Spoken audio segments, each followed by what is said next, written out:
What's up everyone, to another episode of What Now? And if you're new here, welcome to my channel where I try to tackle the issues that young adults face when entering the real world.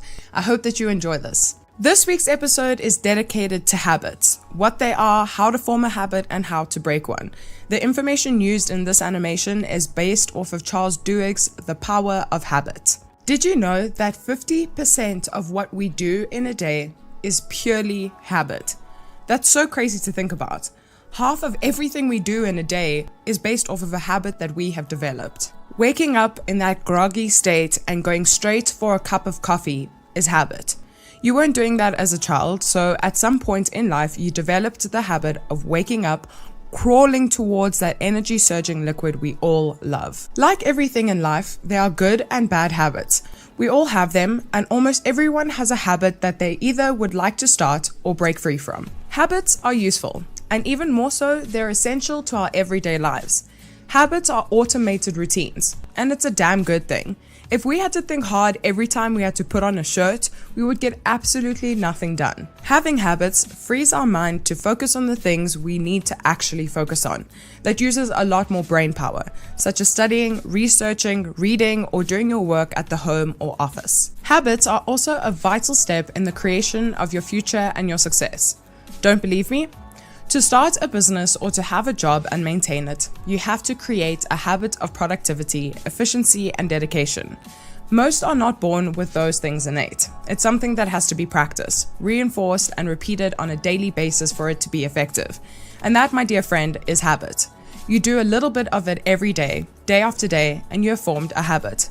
However, it's not as simple as that. So to understand how habits work, Charles Duhigg came up with 3 stages of habit forming. So the 3 stages of habits that Charles Duhigg came up with were the cue, the routine, and the reward. So number 1, the cue. So the cue is explained as some sort of trigger that makes a behavior unfold automatically. This could be a certain time of day or something emotional, your environment, or even those around you. Any one of these things can suddenly make you feel like doing that thing that you always do. Number 2, the routine. This one is the simplest stage. This is the behavior or the habit itself unfolded. The routine is when you do the action caused by the trigger. And lastly, the reward. This is the stimuli we feel by going through with the routine, behavior, or habit. Habits exist because of the reward we get by going through with the action. So, that satisfying and awakening feeling we get after our first sniff and sip of coffee is why we're always running back to it in the morning. This is our reward. So from this information, I decided I wanted to come up with steps on how to change or form a habit. Since now we understand them, we can be aware of our triggers and be able to change them accordingly. So here are the 4 steps I came up with on how to change or form a habit. But first, let me give you an example I myself have applied so you know it is in fact possible. So growing up, I didn't really care about how messy or clean my room was. I mean, like any child, I was forced to put away my toys and clean up a space once I was done using it. But I never really cared about it, so it didn't become habit. And once I became a teenager, that nasty habit of leaving everything everywhere had followed me. And at one point, I couldn't function because I couldn't find anything ever. I always forgot where I put my stuff, and my place was always a mess, and honestly, sometimes it smelled like death itself. And it's only until recently, maybe in the last few years, that I've become basically an OCD organization and clean freak. But believe me, this didn't happen overnight. This took weeks of practice before it did eventually become habit.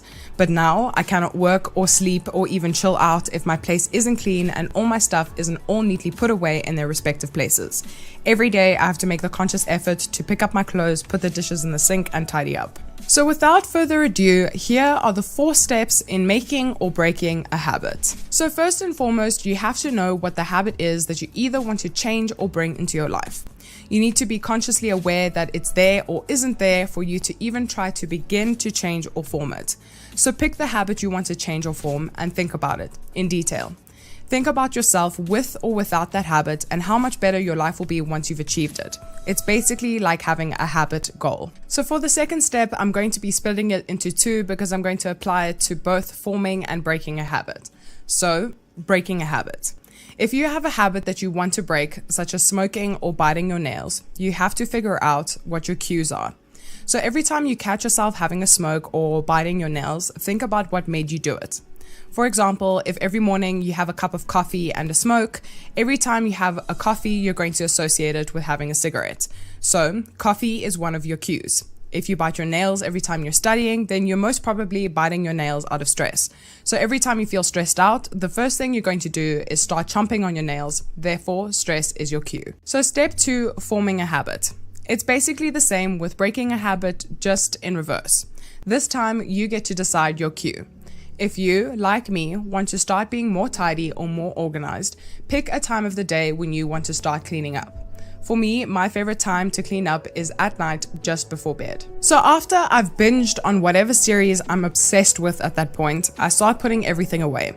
The remotes, the cups of coffee, the throw blankets, I rearrange my pillows and lay out my workstation for the next morning.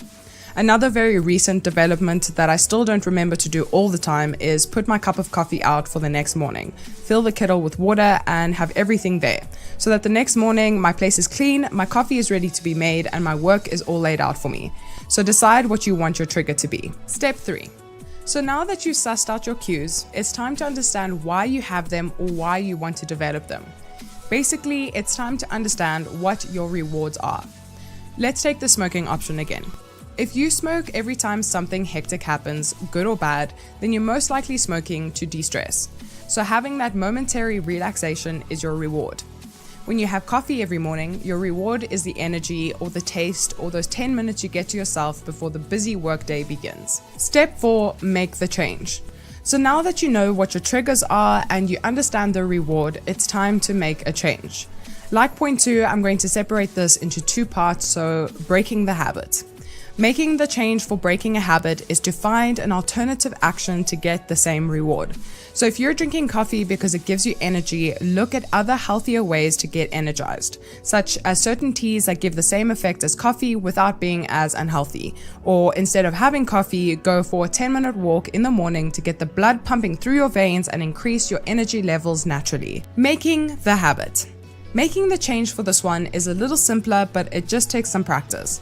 All you have to do really is to start doing it. For example, with cleaning up and being tidy, you don't have to bombard yourself with completely cleaning up everything like a clean freak on the first day. It's the little steps. So on the first day, put away all your dishes after you've used them. And then on the next day, put away all the dishes after you've used them and make your bed. And so on and so forth until it becomes like second nature. To be honest, guys, if you try to go too hard on the first day, you're just going to tire yourself out and then you're never going to want to do it again because it just took up too much energy. Also, something that's very important to remember here is that you will mess up. Some days you'll forget about this new habit or this breaking of this habit, and that's okay. Don't freak out and start self-sabotaging about how useless you are. Just do it again tomorrow. Start over. Little baby steps. It's the little steps every single day that make the big impact in the end. Knowing how to use your habits for your betterment is always a plus. And now that you know how to create some habits, you can create ones that will turn you into the new and improved you, onwards and upwards to success. Well, that's it for this episode, guys. I hope this has helped you to understand where some of your habits are coming from and how to stop them and how to create some for a better life. Thank you so much for watching. Remember to subscribe and I'll check you guys at the next episode. Bye!